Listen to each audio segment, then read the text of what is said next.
Guys तपाईहरू अहिले पनि चिकन चिल्ली खानको लागि रेस्टुरेन्ट जाने गर्नुभएको छ।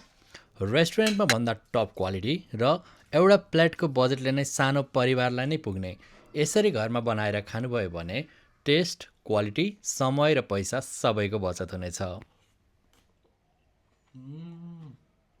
सबैभन्दा पहिला चिकनको बोनलेस थाईलाई 1.5 इन्चको क्युबमा काट्छौँ र यसमा म्यारिनेसनको लागि नुन, ब्ल्याक पेपर, लसुन र अदुवाको पेस्ट, लेमन जुस, हल्का लाइट सोया सस, अन्डाको व्हाइट पार्ट र आधा कर्नफ्लोर, आधा रेगुलर फ्लोर राखेर यसलाई मजाले म्यारिनेसन गरी एकछिनको लागि सेट हुन छोड्छौँ।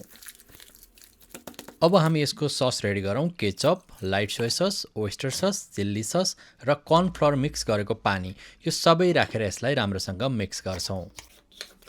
अब हामी हाम्रो भेजिटेबलहरू काट्छौँ। बेल पेपर तपाईसँग उपलब्ध जुनसुकै कलरको पनि यसमा प्रयोग गर्न सक्नुहुनेछ। स्प्रिङ अनियनलाई चाहिँ पात र डाँठको भागलाई सेपरेट गरेका छौँ। रातो प्याजलाई पनि भिडियोमा जस्तै गरेर रफ चप गर्छौँ।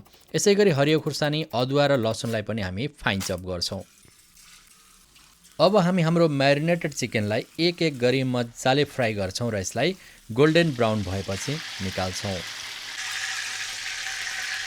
अब हामी एउटा वकमा तेल राखेर यसमा लसुन, अदुवा र खुर्सानीलाई एकछिन फ्राई गर्छौँ। यसमा स्प्रिङ अनियनको डाँठतर्फको भागलाई पनि राखेर फ्राई गरिसकेपछि हामी चप गरेको सबै भेजिटेबलहरू राखेर यसमा नुन राखी एकछिन फ्राई गर्छौँ। अब हामी अघि तयार गरेर राखेको स्पेशल सस यसमा राखी एकछिन फ्राई गर्छौँ। यसमा हामी फ्राई गरेको चिकन पनि राखेर राम्रोसँग टस गर्दै फ्राई गर्दै गर्छौँ। यसो गर्दा हाम्रो सबै सामग्रीहरू मजाले मिक्स हुन्छ। अब अन्त्यमा हामी यसमा फ्रेस चप गरिएको स्प्रिङ अनियन स्प्रिङ्कल गरिदिन्छौँ।